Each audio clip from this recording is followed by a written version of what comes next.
Hello and welcome back to the Australian International Airshow at Avalon, but we're better than that.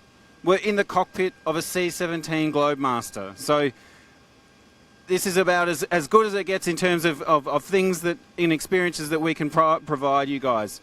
With me we have the pilot, and we've also got the loadmaster. So just giving you a quick bit of introduction. Tell us a bit about yourself and I suppose how you've got to where you are. Yeah, hi guys and girls, my name's Cameron. I'm 29 years old and I'm a C-17 pilot. I flew the aircraft down from Brisbane on Monday to be here at the airshow throughout the week, and we're here just to show everybody what we do. Awesome, fantastic. So we'll talk a bit more about your role soon, but now you want to introduce yourself. G'day everyone, I'm Maria. I'm one of the loadies as part of the crew down here in Avalon, and just so far enjoying the week down here. Fantastic. So loadies is short for Loadmaster. Sorry. Loadmaster. No, yeah. That's fine. And you know that's what you refer to yourself to. Tell us a bit about how you got to be in that Loadmaster position. Basically, I've been in defence just over 2 years now, and originally I joined as a gap year. So I joined up as a gap year just because I wasn't 100% sure about what defence involved, what military life involved. I didn't know many people, so I joined up for the year, and this opportunity presented itself to apply for Loadmaster, and I jumped at the opportunity, and here we are a year later. So awesome. On the subject of gap year actually opened for 2018 yesterday, so applications are now open. So have a look at that if that's something that you'd like to do and you want to potentially follow in your footsteps. Yeah, it's a great opportunity. Just make the most of it, I'd say. Definitely go for it. Worked out for me, so. Awesome. Now, we're in the cockpit here, but that's not normally your place of work, is it? No, I don't really belong up here. It's a bit too tight, to be honest. I prefer down the back of the C-17. So I belong down the back, and we help. Basically, the Loadmaster helps load the cargo, unload it at the other end, and obviously the management of the cargo throughout the flight. So cargo can be anything from passengers to bushmasters to different types of vehicles, humanitarian aid, anything you like. It can awesome. be there. So we're in the cockpit now, but we've got some footage of where your workstation is, and we'll just throw to that, which is sort of down some stairs and out the back. So check out this. So we're in the back of the C-17 and we're going to go to Maria's office. And Maria's the Loadmaster. So come over and let's see Maria's office. Maria, tell us a bit about what's in your office and what you do. Okay, so basically this is my workspace when we're flying. This is where I sit on the plane. This is my panel. These are the panels that I use, and basically allows me to monitor whereabouts in the cargo compartment we've locked cargo into. I've got emergency controls here in case something happens. I've also got emergency oxygen and things like that behind me. But then we've got the simple things right down to lights on this control panel as well. So basically anything in the cargo compartment, this is where we keep track of it all. So. And does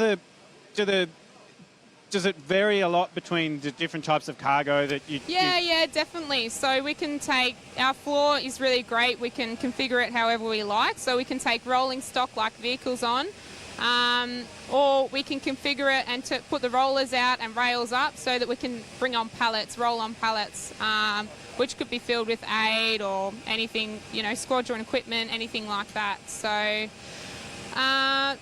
so it can be configured however we like, and depending on what we're using will depend what we see up on the panel and which locks we're using and things like that. So. Best thing about sitting in that seat there? This seat here, it's probably one of the most comfortable seats on the aircraft. It's a fair bit more comfortable than the sidewall seats, I can tell you that much. But no, it's really good. Like sitting here, obviously it's important for us because we can see the entire back of the cargo compartment, so we can monitor the passengers and all the cargo, especially during takeoff and landing. If some cargo comes loose or something like that, or if we have smoke or anything like that. So it's pretty important that the seat's facing this way so that we can monitor everything. We can monitor down the cargo compartment and our panels as well. So it's good seat. It's good seat. Awesome. Welcome back to the cockpit. And look, we'll just this is a live Q&A. So if you've got any questions about whether you want to be a pilot or whether you want to be a loadmaster or the C-17, it doesn't get any better in terms of getting your question answered. So please ask your question, and we'll do our best to answer them online. So over to yourself. So tell us a bit more about the pilot role. How long have you been flying this sort of aircraft? I've been flying the C-17 for 6 years now. I had a couple of years off in between to go to a planning role elsewhere, but it's been really fun so far. Yeah, highly recommended. And the pilot, this is your office and your workspace. Yes, it is. Tell us a bit about what do we see, in the middle of here in terms of what are some of the things that we see? Yeah, certainly. The C-17 cockpit's much like most aircraft that you're going to find. It's got throttles in the middle. It's got control columns on either side. It's got glass screens at the front to help us understand what's happening. And they're flexible. We can change these to show different information. It's also got these things called a heads-up display, which are really cool. Basically, tough to show you, unfortunately, through Facebook, but it's projecting an image for me to see right on the screen in front of my face so that I can keep looking out and flying the plane instead of having to look down and find information. Awesome. So I'll just start taking a few questions here from the audience, and we'll start to get those coming through. So ask any questions if you want to know what it's like to be a pilot, or if you want to know what it's like to be a loadmaster. So the first one here is from Meg Hardman, and Meg, this one's for you. It's how hard was the gap year program? The gap year program, I wouldn't use the word hard. I'd use the word challenging, I suppose.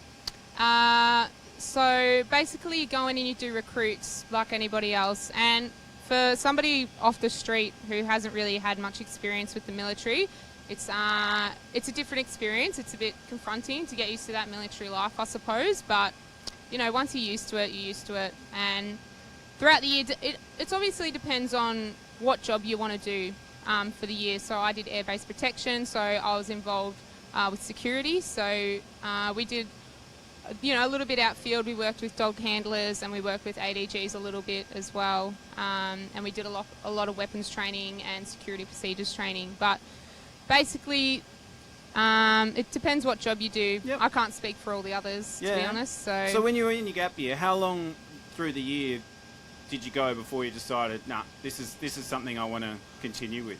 Well, you have to obviously get through recruits because it's a different environment there, and it's a training environment.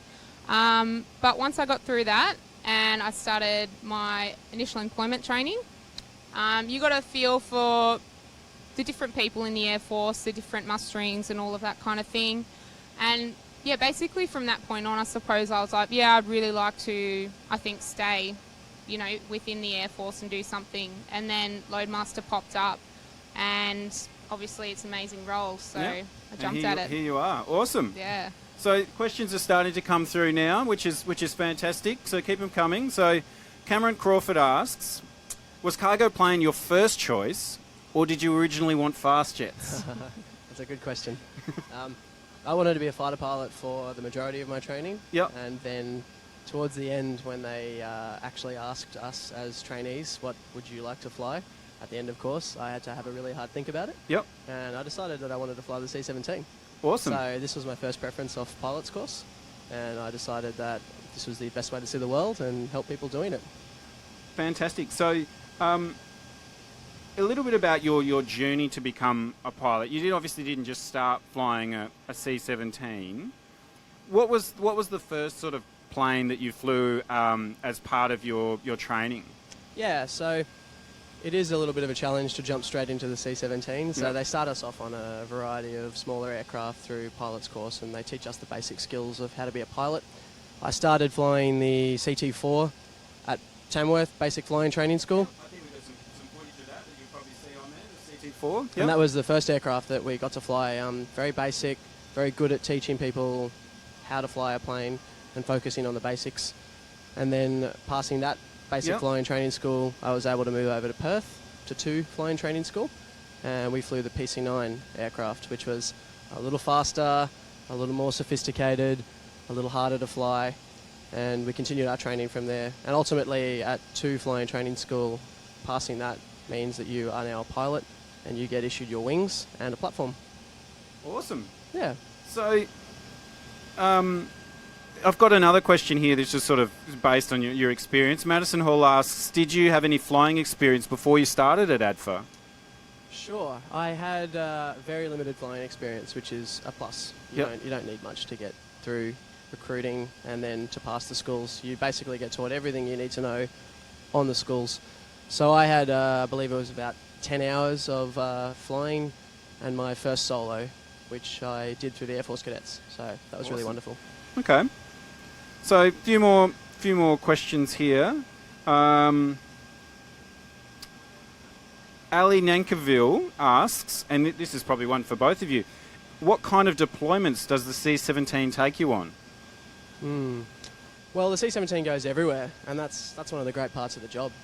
This aircraft is highly sought after by the government. When something happens around the world, they usually ask us to deliver life-saving supplies.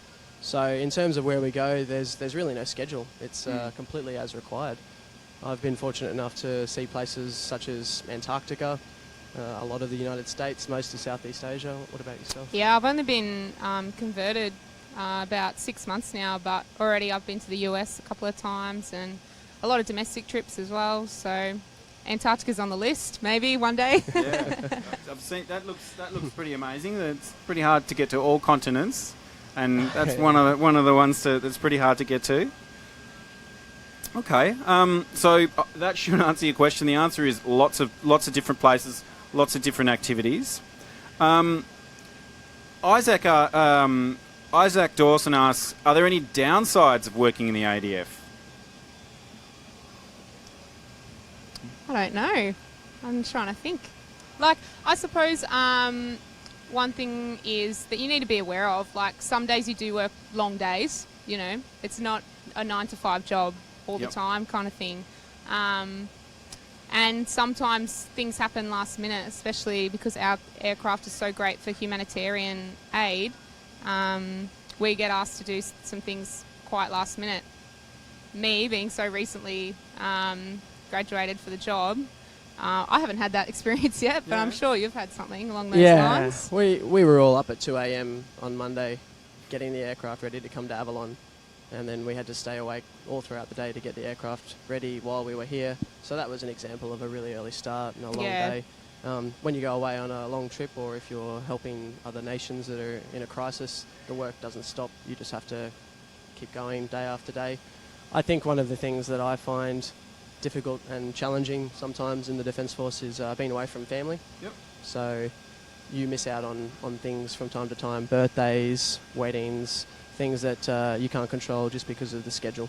Yep. Okay. So hopefully that goes some way to answer your question. Just if you've got questions, now's the time to answer them. Just ask them. Just keep them coming, and we'll do our best to get through as many as we can.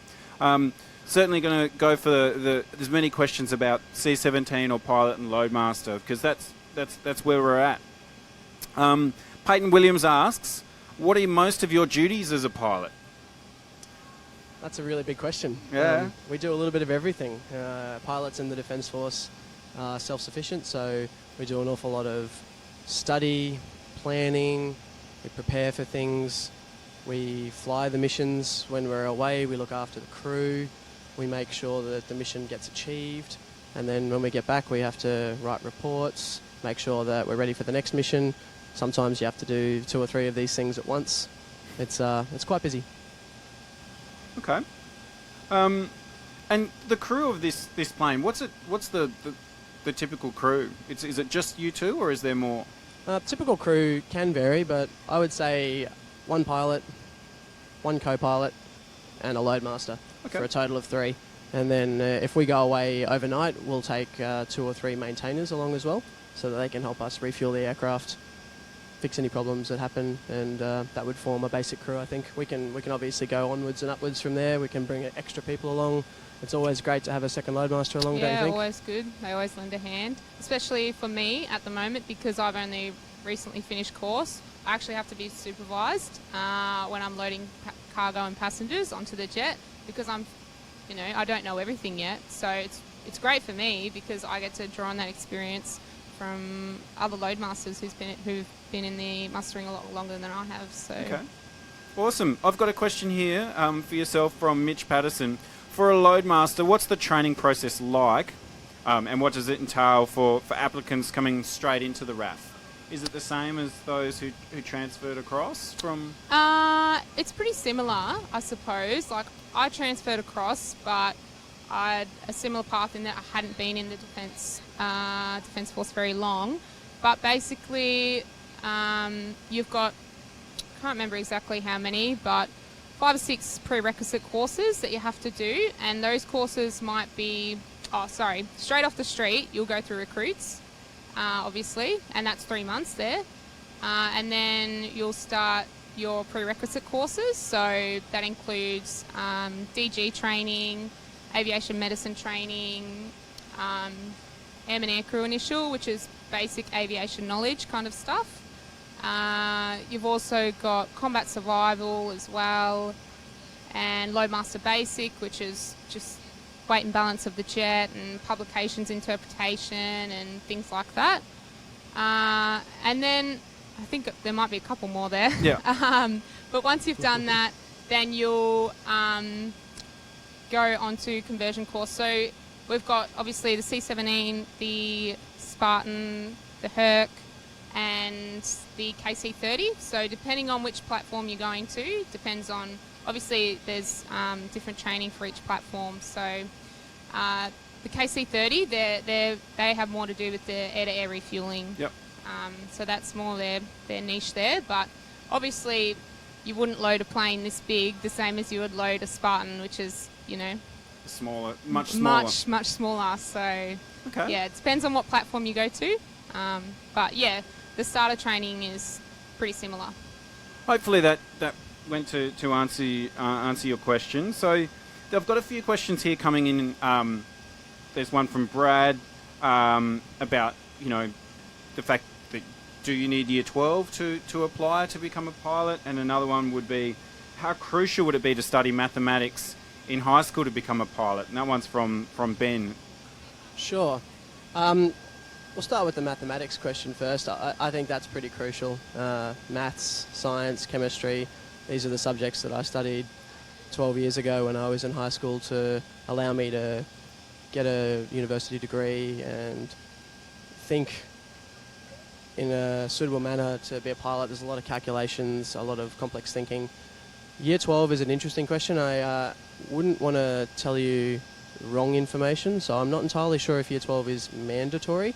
I definitely go to the website to make sure. Yeah, you need to do year 12 whether you go to ADFA or not. But I would suggest that it would only help your case if you're trying to apply for the job. Having year 12 and these mathematics, chemistry, physics type subjects makes you a better applicant and a more rounded person, so that you are more likely to get the job in the end.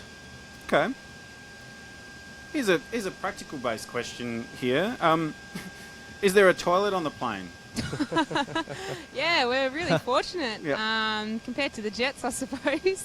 Well, yeah, we've got a Yep. lavatory down the bottom there, so Okay. yeah. So there you go. That was for you, Paddy. And Arpit Patel asks, can you please show me how to make the plane turn left and right? Yeah. How would you steer the plane? I don't know whether we Yeah. can get this. Well, we can't do it right now because we're on the ground, but Yep. Pretty much take this control column here with your left hand or the right hand if you're in the other seat, and you pretty much just push left and push right. The aircraft will respond. It's all fly-by-wire, which is a phrase we use to basically mean I'm asking a computer to fly a particular way, Mhm. and the computers make the calculations and manipulate the aircraft to do so. Awesome. So I think that's a great question up here. So hopefully that helped. I'll ask, all asking all questions. Reese Caldecott says, how often do you guys have access to a gym?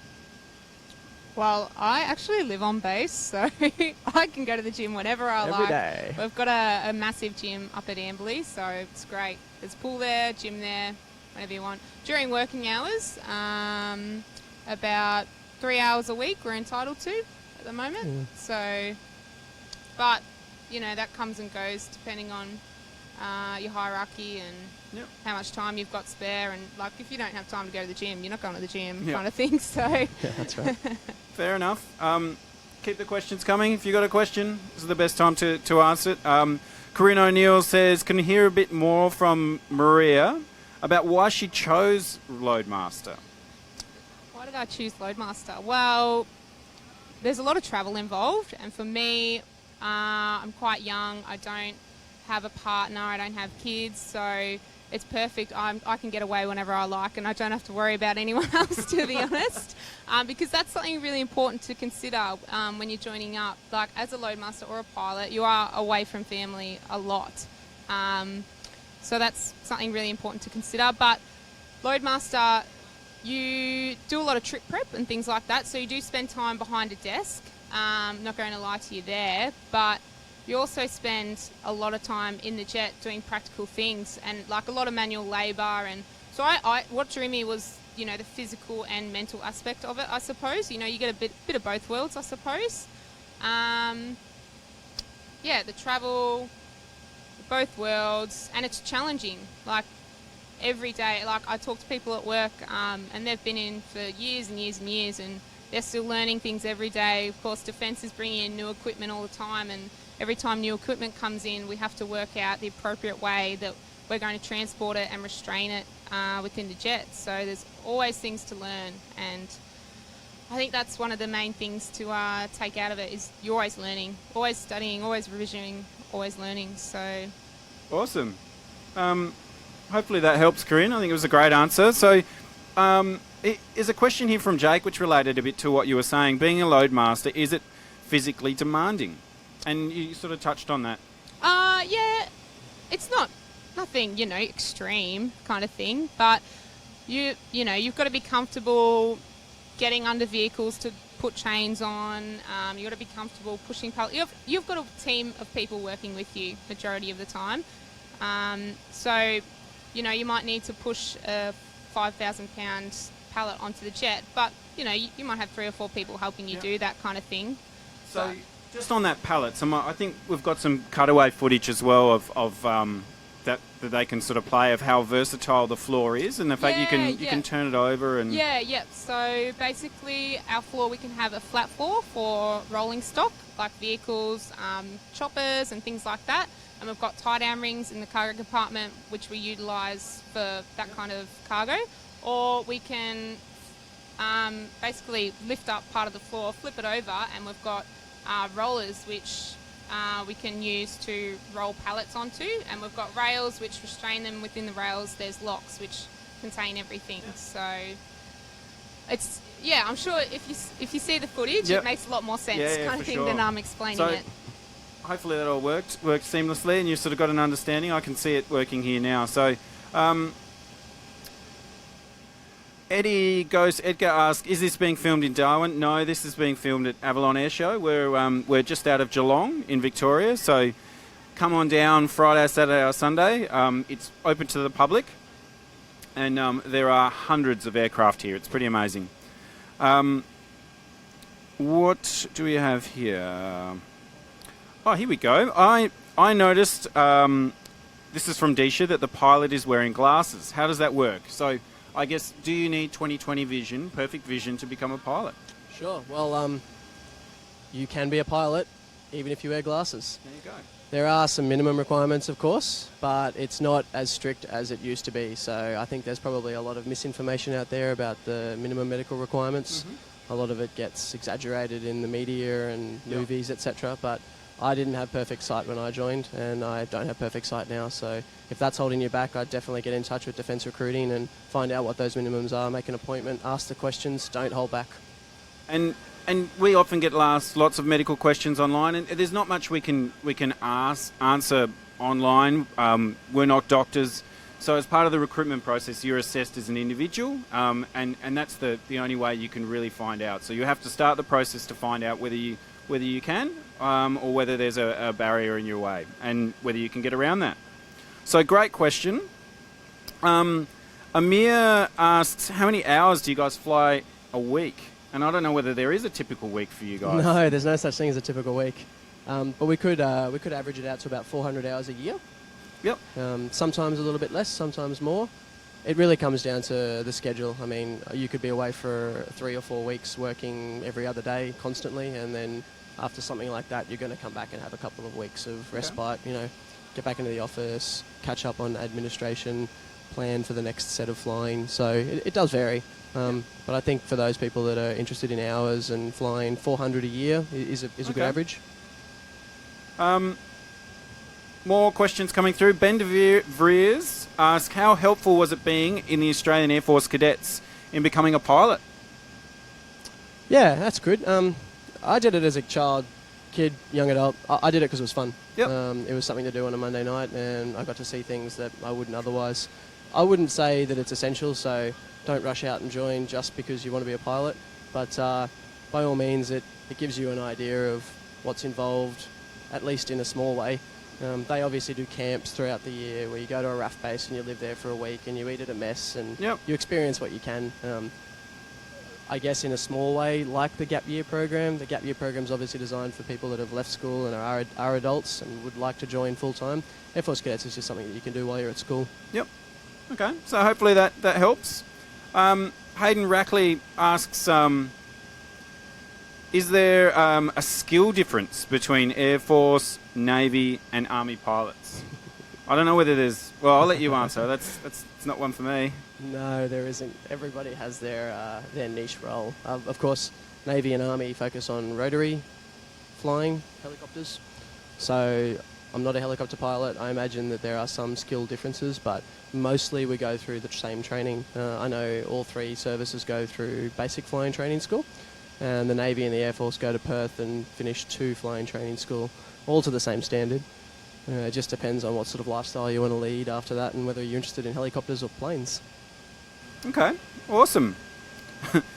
Joe here asks, does it have a 6 or 10 CD stacker, or is there an aux cord? I guess he's asking, is there some music to play whilst you're flying long distances? No, I'm afraid not. It's a little older than that. It's nothing like the flash cars you're going to find these days. We can just get off head, go for a walk, put a headset on, listen to some music, and have a break, of course. All right, so maybe the Globemaster 4 will have those features. So what have we got here? Keep the questions coming if you want to ask a question. Jesse Patch asks, is there much physical training involved in becoming an Air Force pilot? How much of the, as well as the mental Sure. and I suppose education aspects, is there a physical aspect to the role? No, there isn't. It's exactly the same for every member of the Defence Force. Some jobs have extra special requirements, and I'm talking about some of the more the Army roles. But for Air Force, mostly everybody has the same physical standards of fitness. Definitely have to make sure that that's covered off in high school and make sure that you're being fit and active if you want to join the Defence Force. But to be a pilot, there's no particular additional burden there. Just be healthy. Okay. A few more questions coming in. Chris Weir asks, would you rather be a pilot in the RAAF or as a civilian pilot? No, I think the RAAF would have to take the cake there. I've seen some amazing things and I've done things that would not be achievable in a civilian career. So highly recommended. Have a look, check out some photos, check out the Defence Force recruiting website and movies, some of the ads on TV. You can't get those experiences unless you're in the military. Awesome. So Cameron's asked, he's gone down the fairly darker path, but I think we can answer this question. So he asked, if the plane is going down, there is an F-18 flies off in the background. Cool. If the plane is going down, do you have a way to eject or abandon the aircraft or parachutes, etc.? Short answer is no. But I'd like to reassure everybody that this aircraft is incredibly safe, and there are lots of redundant systems in place to make sure that we don't have to do that.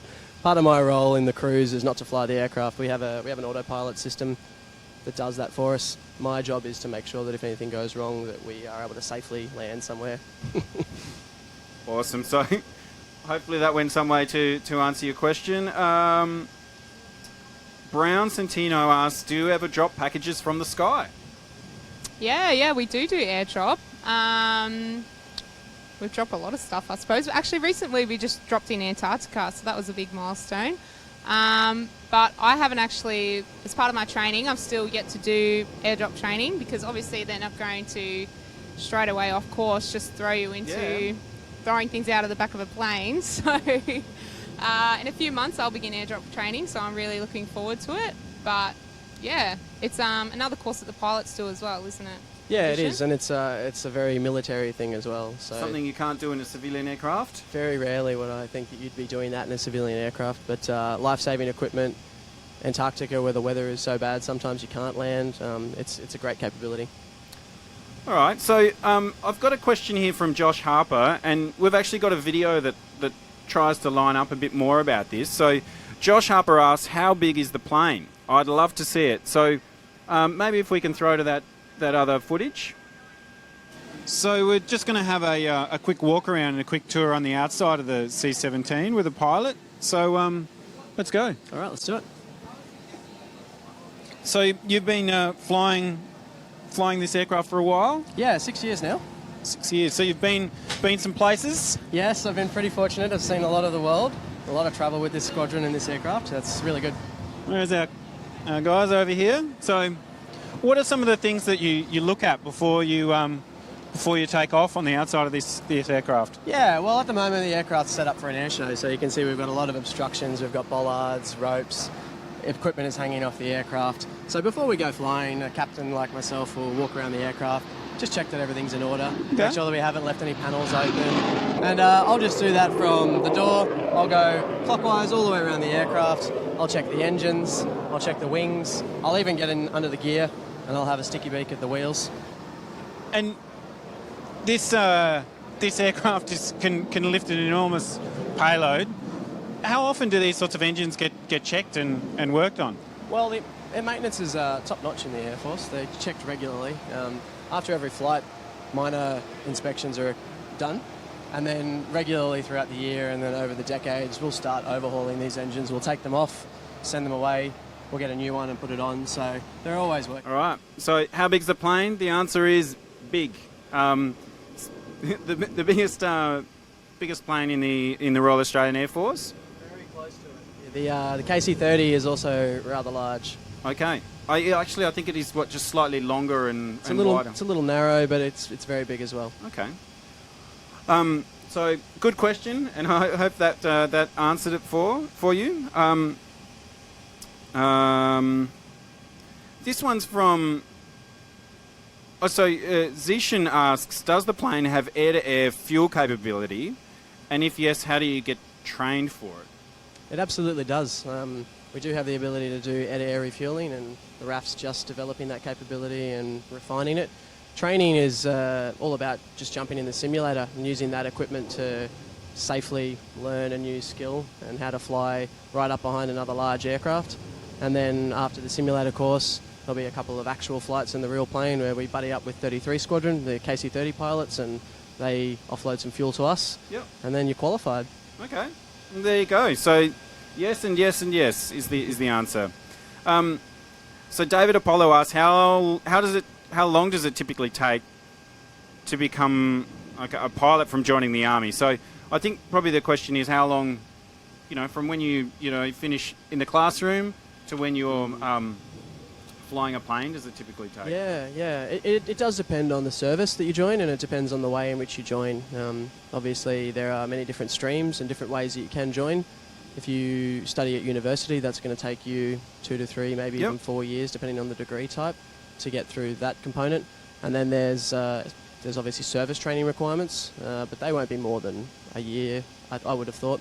And then each of the courses, basic flying training school, 2 flying training school, these schools take 6 months to get through. Yep. And then I know for the Navy and Army helicopter pilots, they have to go and then learn how to fly helicopters.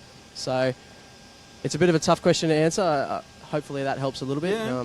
Anywhere from 2 to 5 years. It's a long training pipeline. Awesome. So just on that, Luke Chapman asked as a specific question, at 1 flight training school and 2 flight training school, what main characteristic did those who passed possess? Did those who didn't make it simply lack talent, or I suppose what are they? What's the best thing you can have? Yeah. There are a lot of different characteristics that you need to possess to be a pilot. I wouldn't say that the people who failed my pilot's course lacked anything in particular. It is challenging. There is a physical component to it in terms of your ability to manipulate an aircraft. Some people, despite how much they want it, will not be able to pass the course. But I know that the training is first class and failure rates are lower than ever before. So I wouldn't worry about that. Just do your best and keep studying. But because of the 2 to 5 year training pipeline to be a pilot, I think the most important thing you can possess is tenacity. You just have to want it, and you have to keep wanting it, because there are going to be bad days when you come back from a training flight having failed. Yep. I know I did. And you just have to pick yourself back up and charge on. Okay. So hopefully that helps, Luke. Tenacity, and to anyone else who wants to be a pilot, that's something that you'll need. You'll need to really want it. Matt Moynihan asks, have you ever had permission to buzz the tower? Upside down, of course. Yeah. No, I haven't done that. There is the opportunity in our squadron with the C-17 to do some display flying. We're going to have some display flying here at Avalon, actually, Friday, Saturday and Sunday. It's going to be a really good display, along with all the other aircraft down here, so get on down and have a look for yourself. Awesome. And there's an F-18 just outside the plane doing a pretty good job of buzzing us and the tower as well. So plenty of action down here.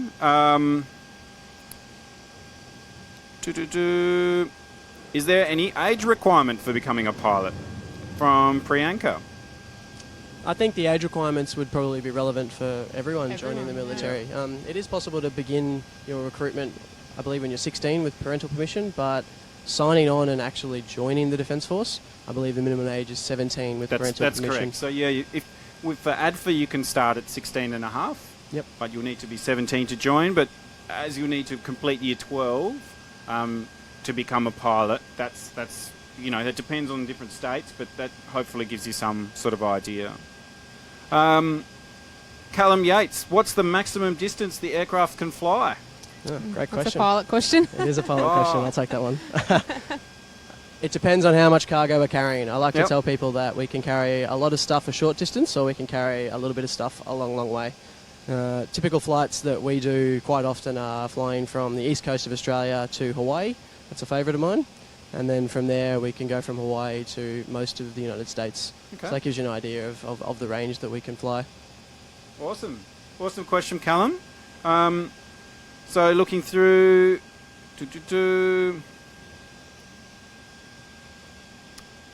So Mitch Patterson asks, Maria, you mentioned you're just off course, and you noticed that you're a sergeant. So how does the rank structure promotions work for a loadmaster? Basically, for a loadmaster, because there's so much responsibility up the back of the jet, because you are in charge of passengers and cargo, and you do need to direct people, and you've got that high degree of responsibility, like if there's an emergency or something like that. For me, I went straight to a sergeant once I finished my conversion course, but recently that has changed, I believe. So now people from the street will come in as corporals and then progress up. So obviously you've got corporal, sergeant, your flight sergeant, and your warrant officer. So that's how it's working at the moment. Awesome. So Ethan's got a question here, which is probably related as well. What does a loadmaster do?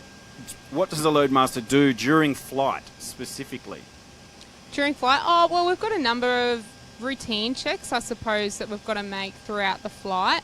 That can be externally, so having a look out at the engines, see if there's anything obscure looking going on out there, and also obviously through the cargo compartment when we've got cargo on. Often you know, you might get vehicles that are leaking fuel or things like that, and it's about, you know, recognising those and dealing with them appropriately. So you're constantly doing checks and so forth, and you constantly communicate. We're always on head with the pilots, so we can always hear what they're saying. So if there's something going wrong up here, we'll know about it down there, and we'll be doing anything we can to assist them. And if there's something going on down there, then they'll know about it, and they'll be considering everything and what we should do next as well. Awesome. Hayden Jamison asks, what's the best, most exciting experience so far? And is asked this of both of you. So, Maria, well, you're probably best to start. So far, well, I'd like to think that I've got a lot more exciting things to come, obviously, because fairly new. But I think it was actually my first flight once I finished my conversion course. So we can, even though I'm just graduated, I can fly, if the cargo compartment's empty, I can fly with the pilots up the top if there's no cargo on the back. So I think the first time I did that was a big thrill, I suppose, because you come out to the jet and you power it up and you do all your checks, and there's no one peering over your shoulder the whole time. So you kind of felt like, yeah, I'm finished course, you know, I'm on my way to, like going really for a drive the first time. Yeah, I suppose so, yeah. Awesome. I don't know about you, Cam. Yeah, similar experiences for myself, of course, when I first became a captain on this aircraft and was able to sign for it and take a crew away and do a mission. That was a real sense of achievement. Yeah, but that's a bit too similar to Maria's answer. So, I mean, in January I went to Antarctica and I had a blast down there. That was a real opportunity. So when you went to Antarctica, did you just fly over it and drop the cargo, or did you land? So we actually landed. Of course, the Australian Antarctic Division's been getting a lot of assistance from the C-17 over the last few years. We've been developing that, and it's a very, very remote part of the world. A lot of things to think about and plan for, contingencies, and and a lot of fun as well. Awesome. Marique asks, can you show us some of the functions on, is it the dashboard? Yeah. What's the title of all the probably buttons? just cockpit. Huge. Cockpit? Cockpit would be one word for it. Well, there's lots of different functionality. In fact, probably too much to go through, but I'll show you a couple of things, sure. Well, this screen up here, if you can see it, is telling us all of the things that the aircraft is sensing as wrong. Yep. With the engines off and the aircraft on the ground, obviously there's a lot up there, but that's a wonderful aircraft that can tell us exactly what's wrong and how to fix it. The computers that we have here do a lot of thinking for us, which again makes this aircraft fun to fly because it's easier. Yep. You basically tell it where you are and where you want to go, and a lot of the work's done for you. Okay. This panel here, which I alluded to earlier, is the automation, the autopilot. I tell the autopilot how I would like the aircraft to fly, and the aircraft flies that way. So accuracy, but also very easy. And when you fly for 10 hours to Hawaii, you don't want to fly the whole 10 hours. You want to put the autopilot on and monitor it instead. Awesome. And do you know what every single button and switch does? That's a very common question. I do. I do. Everything, you probably can't see this high, but there's an awful lot of stuff behind us. Electrically, circuit breakers, all of that is referenced in flight manuals. Not all of it is essential, but yeah, basically everything in front of me here is my business. There's a lot to know, but the training's good, and I keep telling people that do tours on a C-17 with 4 engines. A lot of what you see in front of me is just replicated by 4 because each engine has the same thing. So once you learn a quarter of the cockpit, you're pretty much all the way there. Okay. Good question. Good question. If you've got any other questions, now's the time to ask them. Dylan asked, and this is, I suppose, a little bit specific, apart from the autopilot and basic functions, are there any military features on the aircraft? So if this was a civilian cargo plane, is there anything different on this one that is different? Yeah, there's a few things. Some we can talk about, like there's a panel under here which manages the ramp. So we talked about airdrop a few times today. The ability to open up the aircraft in flight, I think, is pretty amazing. And we have some systems to help us with that. The heads-up display, which you have in front of me, is becoming more mainstream in civilian aviation, but it's basically a fighter tool. Yep. Other things that this aircraft has, redundancy, I would say. This aircraft's built tough. We have a lot more systems to cater for failures, and that just keeps us safe. Yep. Okay, good question. Damien Lim asks, is there any mounted weaponry on board? Any guns and bullets to fire? No, nothing like that on the C-17. We're a purely mobility-based aircraft. We're about getting people and things to places. Boots on ground.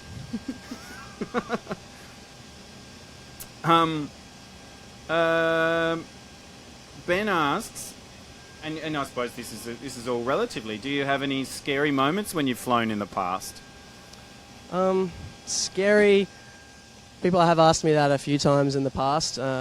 To be honest, it's a very busy job, and we are very focused in what we do. So quite often while we're flying and things are becoming challenging, there's usually more to do right then and there than worry.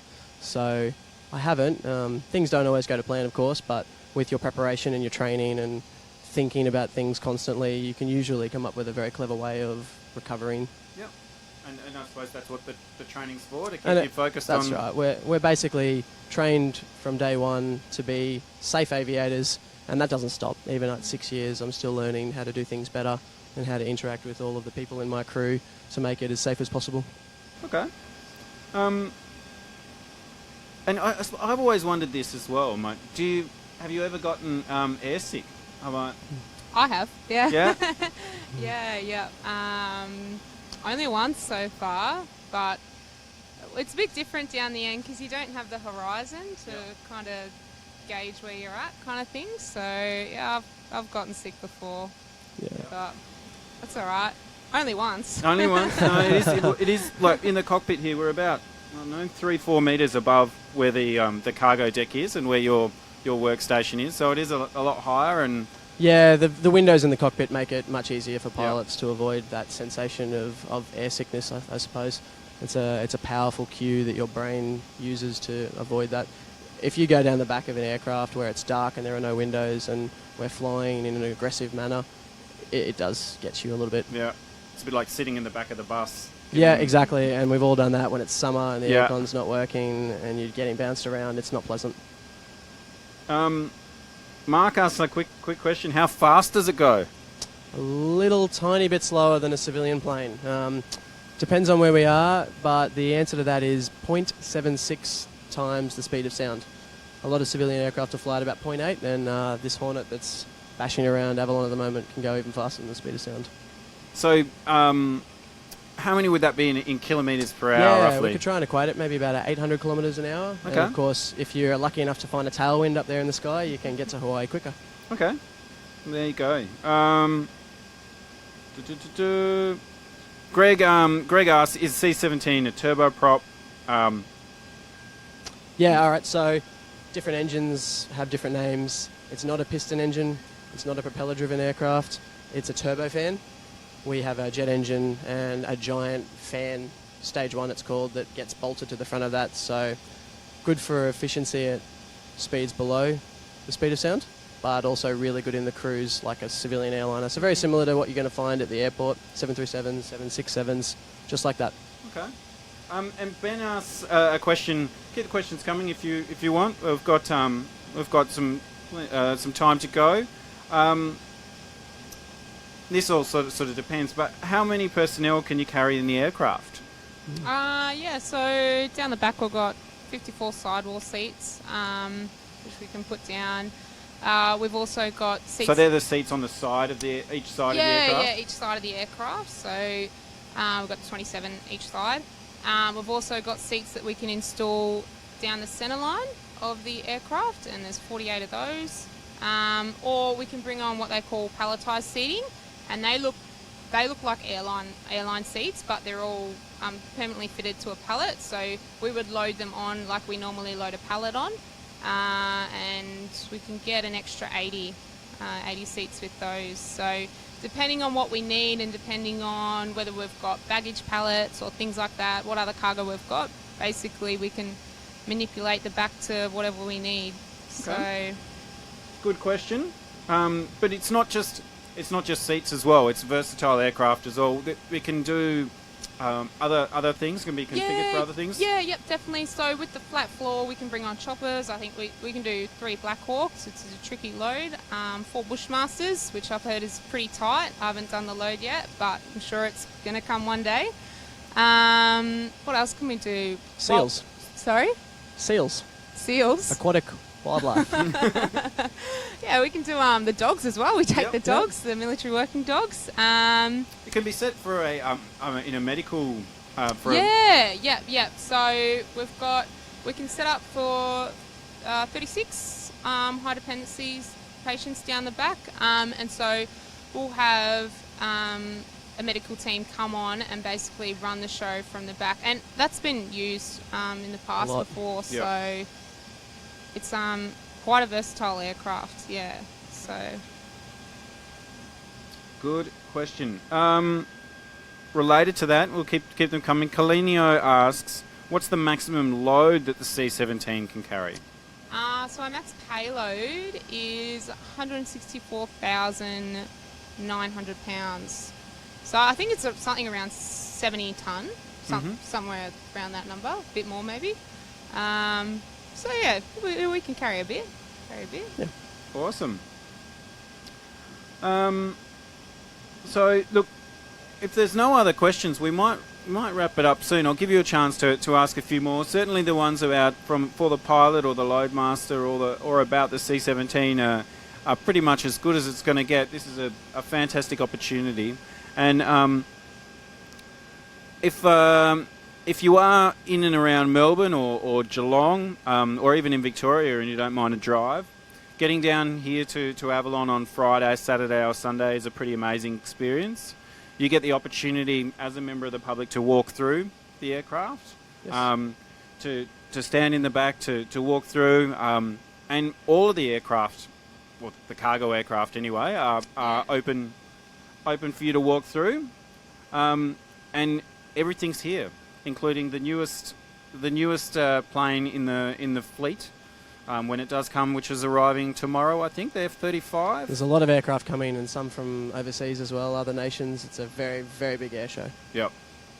So, great opportunity to see those different aircraft. We've got some, one more question here. Is there a difference in flying in a plane like the C-17 compared to a helicopter? Massively different in size, but There would be, yeah. I believe helicopters are loud, they rumble and vibrate a lot. You get in them for a short period and it's pretty hot sometimes. They go to some pretty terrible places. This aircraft, comfortable, quiet, goes a lot further. Yep. It would be different. Yep. Comfortable and quiet. On the subject of comfortable, James Goodyear asks, are there any in-flight meals on the long-haul flight? yeah, if we're being nice to the pilots, Yeah, bring them up something. Sometimes Okay. get coffee. We've got our own galley down the bottom there, so the pilots often come down and stretch their legs and grab something, and obviously we're down there, so we'll grab something like on a long leg. You want something to eat, something nice and warm if it's cold. So Yep. And Giovanna asks, how often do you work with the other services, with the Navy and with the Army? we work with the Army a lot, don't we? Yeah, we work with all the services all the time. There's customers, people that need people or equipment moved from A to B. It could be Navy, Army, it could be foreign, it could be civilian. Yeah. Awesome. So, hopefully that's been a great insight. I've certainly learned a lot, and I hope that everyone watching has as well. Just saying again, if you are interested in learning more about aviation, getting down here is a fantastic opportunity. There is a huge Defence Force recruiting tent where you can go in and ask people about. You'll be able to speak to pilots. You'll be able to speak to people about the recruiting process, and come on and see whether it's something that you like to do. Thank you so much for your time. Thank you so much for inviting us into your office. It's an amazing office. I hope you think it's as good as we do.